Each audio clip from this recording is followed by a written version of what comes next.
Well, it's an old house. It has a large air conditioning requirement in summer, so it was financial, but it's also partly environmental as well. So, there's no question I was going to go ahead with such a system. It was a question of how big it was, who was going to install it, who was going to be the manufacturer for the panels and the inverters.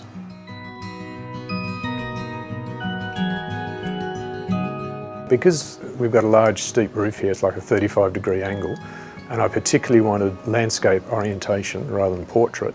And that makes it difficult with the roof, the way that the purlin spacing is. And I'd done some sort of research into other ways of fixing to a metal roof, where it fixes directly to the corrugated sheets, not necessarily to the purlins.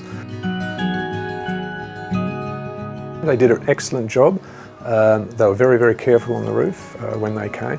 What particularly impressed me was when they did the wiring inside the roof cavity. Everything was in conduit, there's no loose wires, everything was really, really tidy, going right down to the switchboard and the choice of the panel system there. Excellent, because they're running around on your roof and you want the installation done correctly, because you get winter storms coming in, you don't want panels lifting off, you want it all done correctly. And so far it's been through quite a few storms, hasn't batted an eyelid at all.